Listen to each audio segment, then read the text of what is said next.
Hello, everyone. I'm Todd Neslony, the Director of Culture and Strategic Leadership here at the Texas Elementary Principals and Supervisors Association, also known as TEPSA. We have seen a lot of conversation online about these digital platforms with kids, whether it is Google Meets, whether it is Hangouts or Microsoft Teams, or even Zoom. And we've been getting a lot of questions about Zoom particularly, and whether it is beneficial and safe for kids and teachers to be using. We know you've seen the articles out there of people jumping into Zoom meetings and posting inappropriate things that weren't even invited.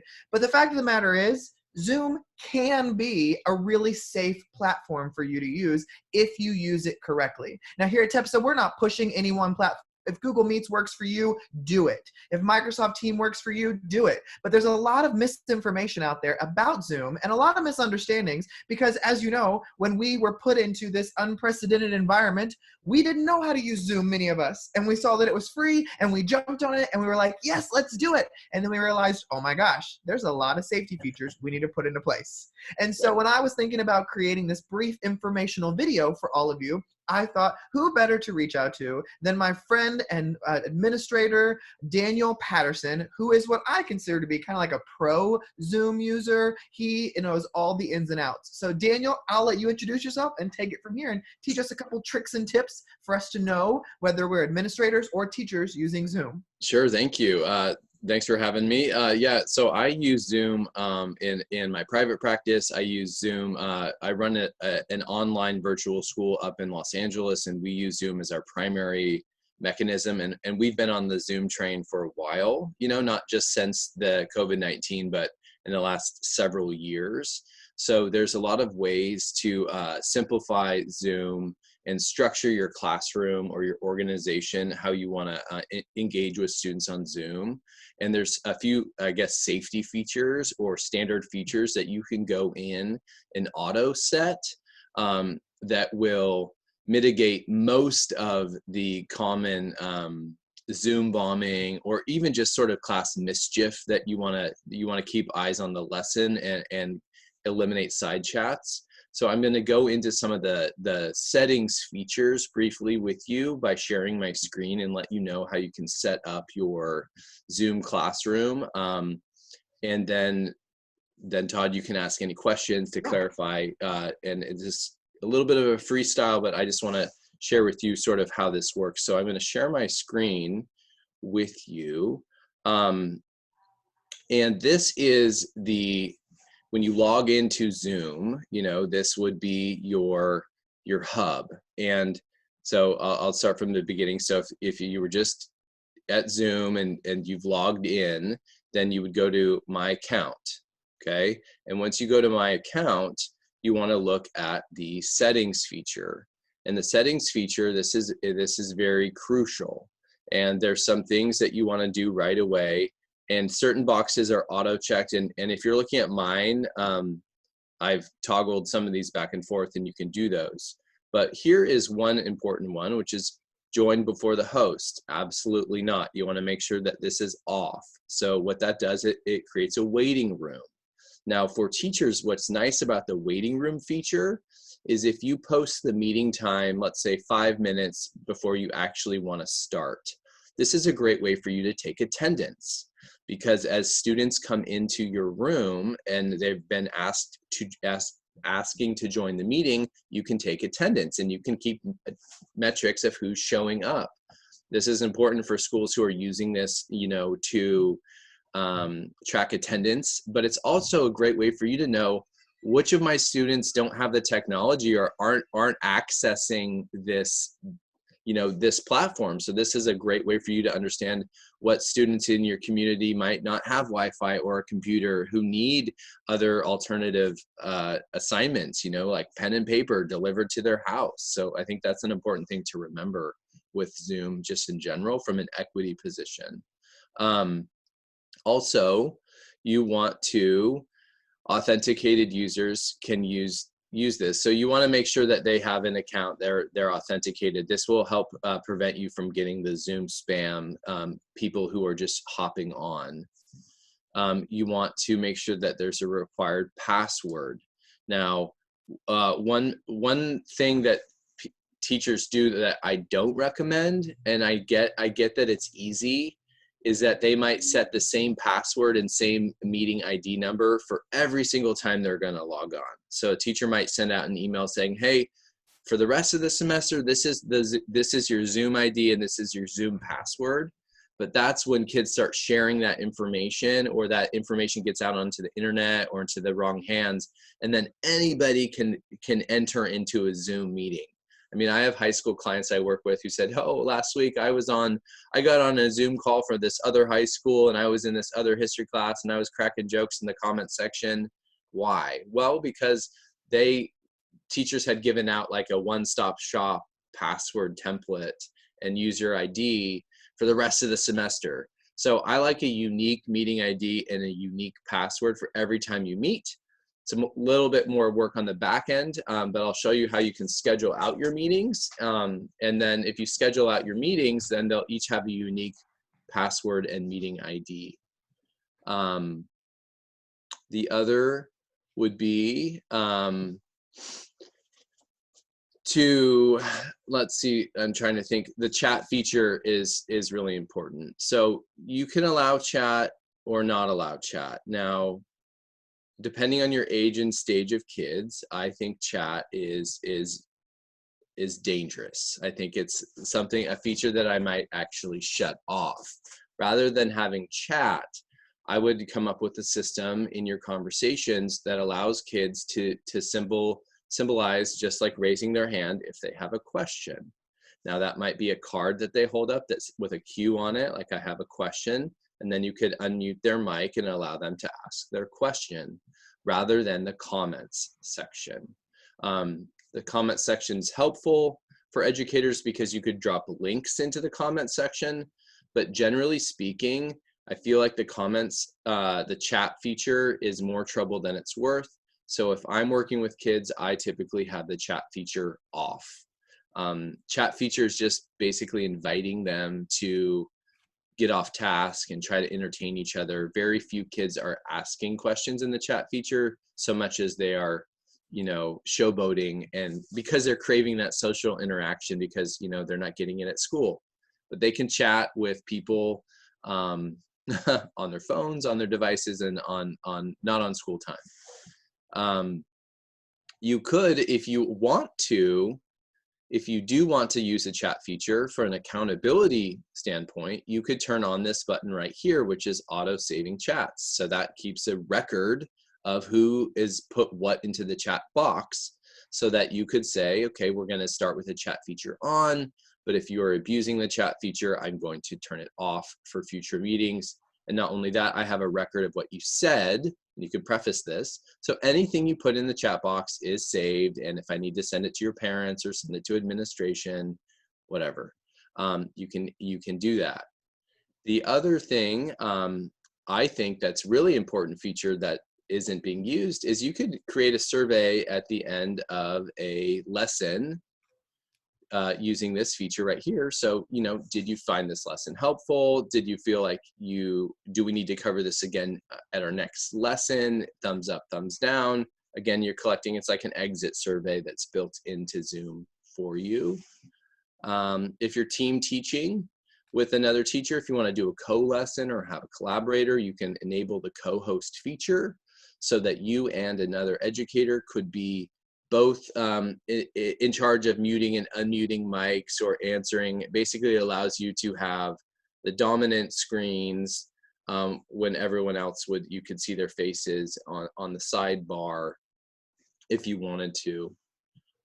Again, you can add polls, and this is a great way to collect data at the end. Screen sharing, you want to make sure that screen sharing, again, this is a great way for you to, if you want students to be able to share their work, I would keep this off for a student. I have it on right now because I've been doing a lot of Zoom conferencing with adults and adult educators, and so I want them to share their screen with me.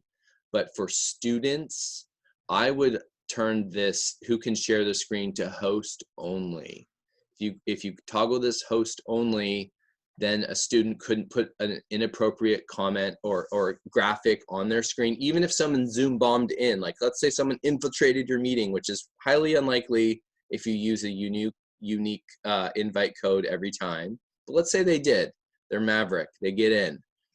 If you go who can share the screen host only, then even if they get in and you have if you have the chat box off and you have the screen share off, they really can't do anything. They can watch you teach your lesson and they can sit there, they're gonna get bored, they're gonna pivot and go Zoom bomb somebody else in some other state who doesn't have their life together. Who can start sharing when someone else is sharing? I would keep that at host only. Again, keep your controls within you. The whiteboard feature is a feature it's a wonderful feature. I can actually, if you haven't played around with that, this actually allows you to have a whiteboard, and you can share that whiteboard. So you can actually be drawing on your whiteboard or putting things in your whiteboard, and you can use it for direct instruction. Sometimes we think with video, everything has to be pre-recorded, and teaching is in real time. So sometimes you want to throw something on a whiteboard, just like you would in your classroom. So play around with that whiteboard feature. I think it's going to be really helpful for you. Again, if you want to give feedback, you can do these non-verbal feedbacks. This is more of a thumbs up, thumbs down. Was this helpful? Do you understand? Do you not understand? So they could give you thumbs up or thumbs down, rather than dropping like, I don't get it, into the chat box, right? Allow removed participants to rejoin. No, you want to leave that off. If somebody gets 86'd from your meeting, if, just like you might have to ask a child occasionally to go reset or check in, then I would not allow them to rejoin for that particular lesson. Because I think if you build a fence, they play in the yard. So if you are putting forth really clear boundaries about Zoom and how that's going to work with direct instruction or instruction in general, then when they get asked to leave a meeting for that particular day, they've lost the opportunity to be in the meeting for that particular day. I'm going quickly here. I'm trying to cover a lot. So if I'm going too fast, rewatch this, because I think there's some nuggets in here. Now, what I like about this feature with older kids, and this would be great if you were doing team teaching. This is a really effective way for two teachers to collaborate and join two subject areas, because you can actually have breakout rooms.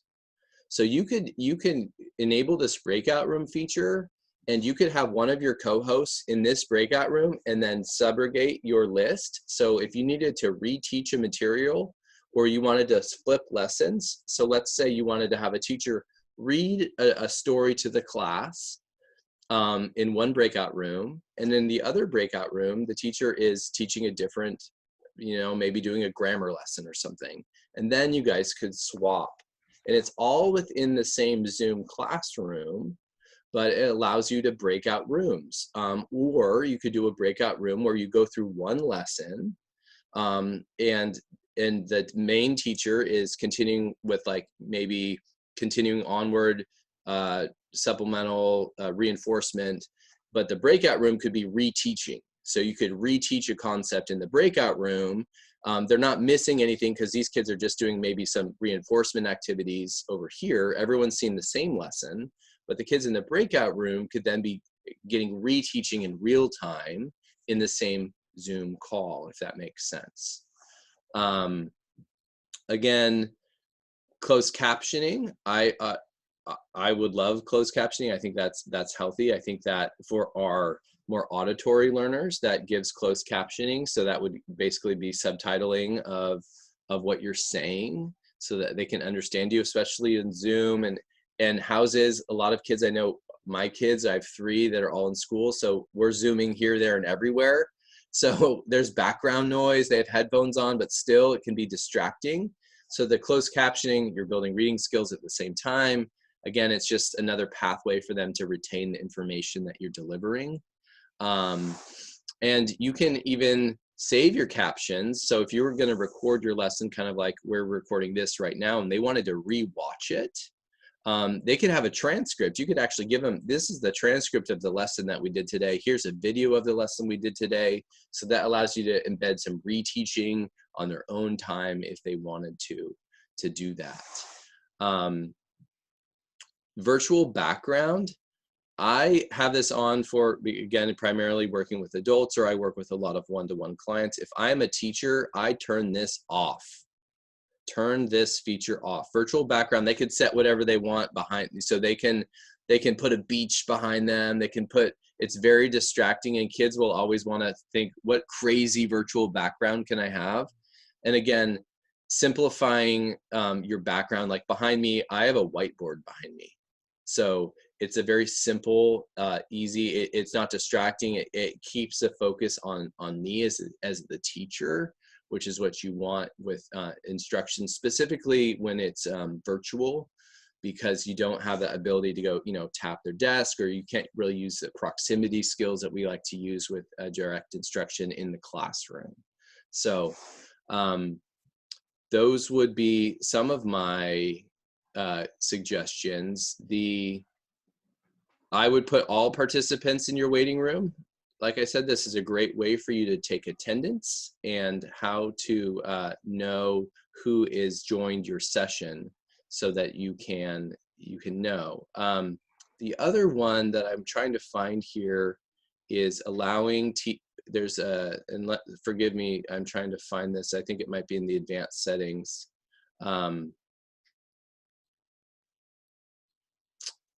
Let me get back here, is allowing people to change their names. Oh, yes. I saw it earlier when you were scrolling through. Yes. And so when you do not want to allow them to change their name.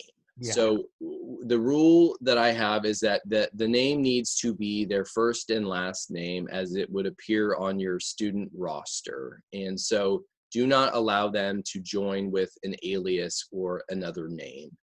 Simply for, obviously, attendance control, being able to call them by name, and that way they're not, again, vying for attention and trying to make light of this platform. Todd, do you have any questions? Yeah, I want to go over a couple things that you talked about, Daniel, because I think there were some really great points that you made that I want to make sure, whether a teacher is listening to this or an administrator, that they kind of stick out with some of the ones that stuck out to me as a principal too. I love that you said make sure that you're sharing out a new link every time. Right. And I think that's important to bring up again, because like you said, even though our audience at TEPSA is primarily elementary through a middle school, it doesn't matter what age kids, they can share out the link. And so if you really want to maintain safety within your group, you'll send out a new link every time, and making sure that waiting room is on, so that you have to approve people who come into your call. And yes, it may be an extra step for you as an educator to go in and approve every kid, but our number one goal is always safety. And so I think that is, and when safety is important, when it's important to you, you do the necessary steps. Something that I wanted to point out too, that I read about, and I wanted to see if you had heard this too, that was the chat feature. I know you recommended with kids to turn the chat feature off, but we also have some administrators who are using this with their staff and leaving the chat feature on, obviously, to do that. Now, I know within the chat, there's the public chat, but then people can also have private chats between each other. But the host of the Zoom meeting, when they go and download the chat, they get all the private chats as well. So your chat wasn't really private. So if you are two teachers talking about something on the side while the meeting's happening, when they download the chat at the end, they're going to see all that conversation, correct? Yes, and you can also disable the one-to-one private chat feature, which is something that I would do, because quite honestly, if they need to have a side chat, they can do it on their phone like we do in meetings. Well, and you talked about a great idea with the team teaching and the breaking out rooms. And I thought that was great, but I'm thinking about, as an administrator, even be able to use the breakout rooms as an administrator with my staff to be Correct. able to say, you know what, my assistant principal is going to take you 15 people and y'all are going to talk about distance Right. learning. Well, I'm going to take these 20 and then we're going to come back together. So I Correct. think there's even huge opportunities within the breakout rooms for administrators to be using it with their staff as well. Absolutely. And for teams. So if you have a staff meeting, then your department chairs could break out into various department meetings, and everybody could have a department meeting and then come back together at the end. So effectively you could run a staff meeting like you would in real time, Yeah. and using this. Now, the best way to learn Zoom is to use Zoom. Yes. And the best way to do it is to take, it did not take long to figure out these features, but it's a lot of trial and error. Mm-hmm. So what I would do is get 10 people and beta test it and say, hey, we're going to spend 2 hours and we're going to get on here and we're going to practice with the breakout rooms. We're going to disable, enable everything and dial it in. It will take you less than 2 hours to dial in these features to feel confident in them. I always just say, less is more. So start with less features, offer less offerings, less autonomy to your users. And as you grow trust and as you grow just comfort as leading on Zoom, then add more features to it and drip them, because Zoom can feel like the Wild West right now, but it doesn't need to be. And when you schedule your meetings, which is nice, the calendar feature, you can schedule out your Zoom meetings in advance, and it will send the participants an invitation, and that will have a unique code. Mm-hmm. So you can invite them. So it's not a lot of extra work to have those unique codes. You can pre-schedule out your Zoom meetings and they'll get an email. And see, and I love that. And I loved too, I did not know about the end of meeting survey at the end. So whether you are working with adults in your Zoom meeting or even with kids, I think that survey could be really beneficial, because as you are learning video conferencing, you want to know, what am I doing well and what am I doing not? Because I haven't been a teacher doing video conferencing all the time in this instruction. So I think that was really cool as well. And the one thing that, a couple things too, I think it's really important to consider, like you said, when you kick somebody out where they can't join back in, because you don't want to have somebody have them cracked into your class and then they keep jumping back in. Correct. And so I thought that was really great. I liked when you said, when you're working with kids, to disable the chat feature, because I could see them getting really distracted by that. And I also liked when you said to make it set where only the host can share their screen, because I think if you're looking at safety, that's huge. Right. And so, and by sharing their screen, I mean sharing the screen how I did. Right. So you can show their video, and the way I always host meetings, everybody can join and it shows video, but everyone is auto muted. Right. And only the teacher can unmute each screen. So by having a cue card, let's say my phone was, one side was green, one side was red, and green meant I had a question, then I could unmute them. And if they want to share a project, I'm just going to grab here a sample. Let's say, okay, I'm going to share. They could still share what they've done. They don't need to share what they've done by sharing their screen. Right. Well, and I think that that's huge. And I love and if you're really going to maintain interest and control of your room, you need to have these things set in place. And the final thing that I just kind of want to bring up too, that I've been seeing a lot online, and us that work at TEPSA, we've been a little concerned about the things that we're seeing, is teachers are so excited about this new platform, and that's understandable. But there are a lot of educators who are taking photos or screenshots of their meetings with their students and sharing them out on social media. And us at TEPSA, we just want to remind teachers to be leery of sharing children's photos, names. We want to protect FERPA. We want to make sure we're protecting our kids. And so if you're going to share a photo of your Zoom meeting, have some kind of app that will blur all the faces and the names. And you don't want to be like the Prime Minister over in the UK either, who takes a screenshot of your Zoom meeting and shares the Zoom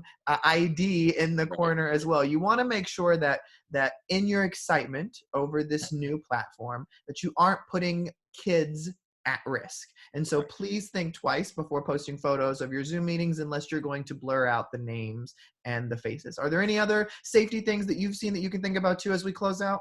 No, I mean, I think just, a saying is, go slow to go fast. So just drip in slowly with Zoom. I've also, my elementary school students, my kids in my house that are mine, who have been doing this. The Zoom features, really, the students really miss seeing their teachers, especially at the elementary level. And I just want you don't feel like you have to do this crazy Zoom lesson all the time. A lot of it is just question and answer, comfort, reassurance, introducing a topic that then they're actually going to do the lesson on Google Classroom or another platform. And so a lot of their Zoom meetings are just a half an hour check-in, 45-minute max check-in, where allowing kids to, where are you stuck? How can I help you? How can I help you problem solve? So I think that in this current crisis that we're in this sort of crisis homeschooling, remote learning, give yourself grace. You don't feel like you need to do this crazy lesson, powerful lesson. I mean, if you can, fine, but it's a lot for kids to absorb on Zoom. Households are very busy. There's lots of distraction. So I would really try to compartmentalize your Zoom as like personal connection, human connection, love and support and affirmation with your kids, and prefacing ideas, but then having them do the content when they can have a more quiet, less distracted place to do it. And then checking in again, maybe later in the day or the next day to debrief from yesterday's lesson and problem solve again. So I wouldn't try to do too much direct instruction for elementary school students on Zoom. I completely agree because, the few Zoom calls that I've sat in with some teachers, the kids are just so excited to see each other Right. and in this new kind of way. And so their focus is not necessarily always on the instruction in those Zoom meetings. So I think exactly what you said, to focus on, just saying, hey, checking in, and having the direct instruction be maybe a recorded video or something else they can do along the side. But the Correct. Zooms are the more personal feature. And Yeah. I know you do a lot of work with that. You have a lot of mental health work in your background as well. You also have a brand new book out called Recover EDU that talks about mental health that's available online. So Daniel, I'm so thankful that you were able to kind of step in and do this. All of us at TEPSA, we want to send our well wishes to everybody online. Remember, Zoom may not be the answer for you, and that is okay. You may want to use Google Meet. You may want to use Microsoft Teams, or you may have another web tool that works even better. But here at TEPSA, we wanted to take some time to go into the safety features that Zoom does provide. So that way, if you are using Zoom, you can ensure that your students and your staff are safe. From everybody here at TEPSA, thank you so much. Thank you.